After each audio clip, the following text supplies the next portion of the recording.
Prince Harry arrived at Windsor alone, and Meghan Markle's absence immediately changed the atmosphere. This was not a routine visit or a polite family reunion. Security around the estate had been increased.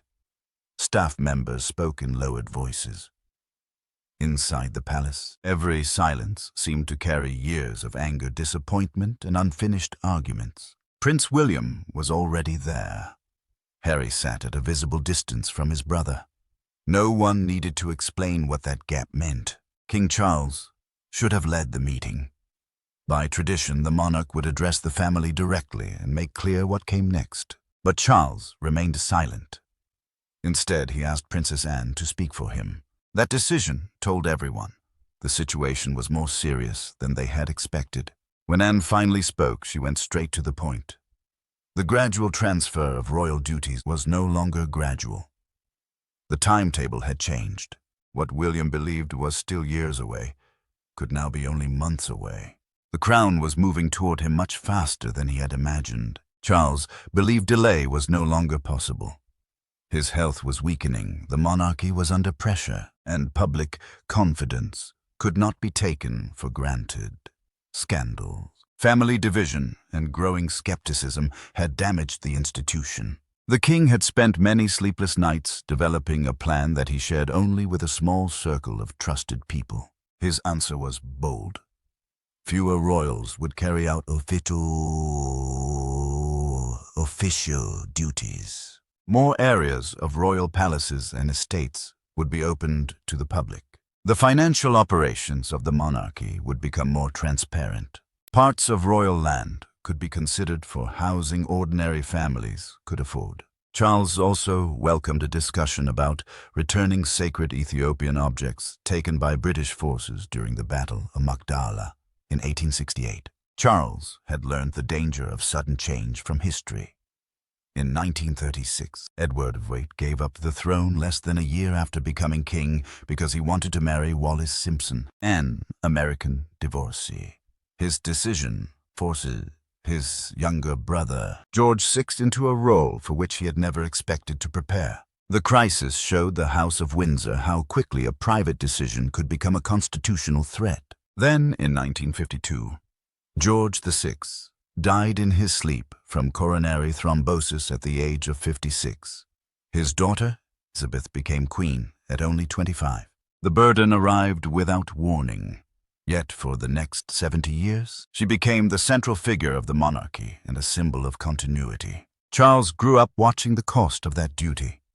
Soon after her coronation, Elizabeth and Prince Philip left on a 6-month Commonwealth tour, while Charles and Anne remained in England. In that generation, household staff often handled the daily care of royal children. Charles learned early that royal life was not a fairy tale. It was duty, separation, and sacrifice. Not long afterward came Charles's cancer diagnosis. The man who had waited most of his life to become king suddenly faced the possibility that his reign might be short. Every appearance required careful planning. Medical support remained close. Public events were measured against his strength. He was not only a monarch trying to preserve the crown. He was a father racing against time. Behind closed doors, William and Catherine began taking on more responsibility.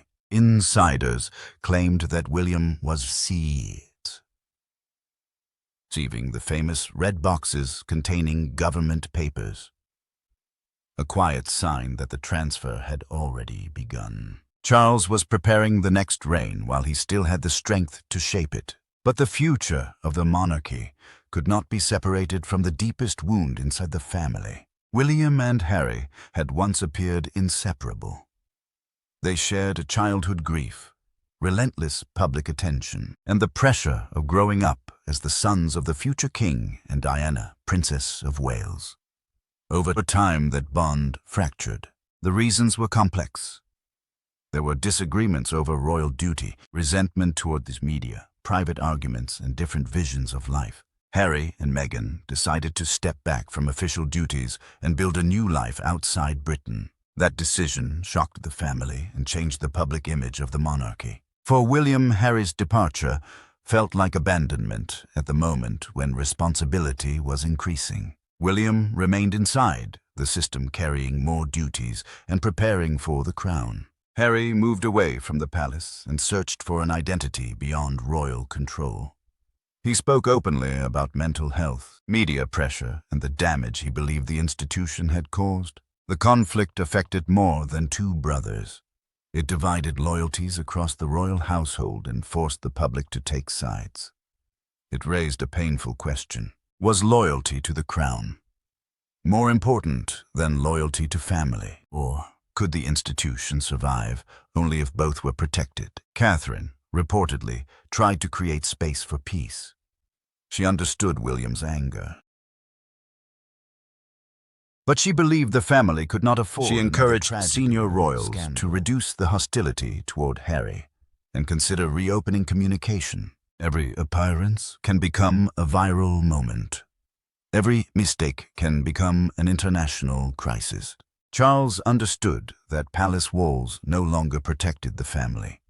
He responded by creating a royal social media council, bringing traditional advisors together with younger digital specialists. Their task was to monitor online reaction, identify problems before they grew, and help the monarchy communicate with a public that expected immediate answers. Harry's public words made that challenge even sharper.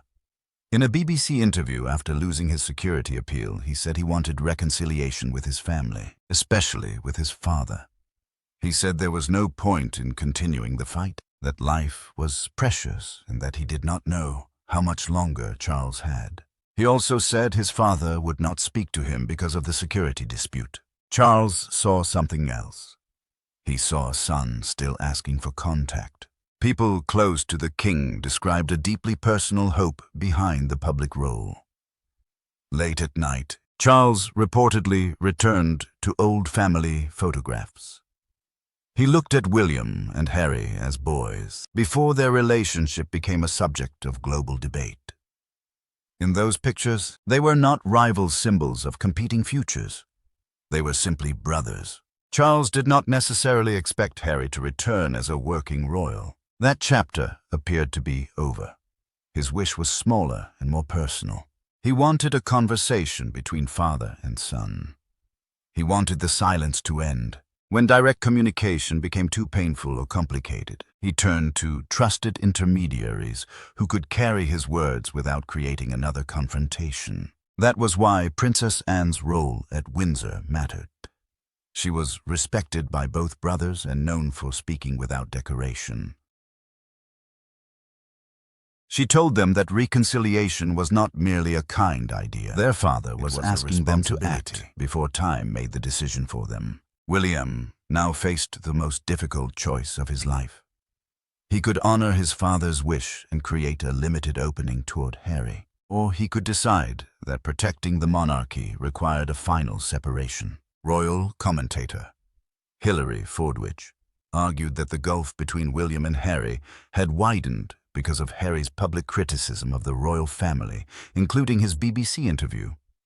According to that view, William had become more determined to act once he became king. His main concern would be protecting the monarchy from reputational damage. Inside palace circles, two competing strategies emerged. One group favored a clean break. They argued for removing titles, clarifying the difference between working royals and private individuals, and concentrating official status on those fully committed to public duty. They believed uncertainty weakened the crown. The other group warned that a dramatic break could backfire. If Harry and Meghan were publicly stripped of status while Charles was seriously ill, sympathy might shift toward them. The monarchy could appear harsh at the exact moment Charles was asking for family unity. William was nevertheless becoming more confident. Those close to him described a future king willing to draw clear boundaries and make unpopular decisions. Charles had often preferred patience, gradual movement, and private persuasion. William appeared more prepared to decide quickly. One possible action concerned the Royal Highness titles of Harry and Meghan. Technically, they retained the titles, but stopped using them after leaving royal duties. William reportedly viewed that arrangement as confusing. In a world where every phrase can spread globally, he believed the public needed to know exactly who represented the monarchy. A foreign diplomat reportedly referred to Meghan as Her Royal Highness in a public post. It was a small mistake, but it revealed the uncertainty William wanted to remove.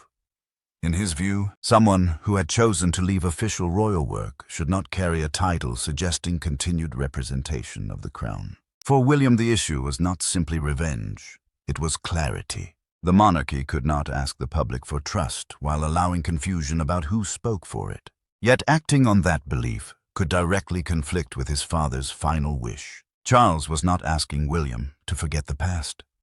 He was not asking him to restore Harry to royal duty or pretend that nothing had happened. He was asking for an opening, however narrow, before illness and time closed every door. That request forced both brothers to confront who they had become.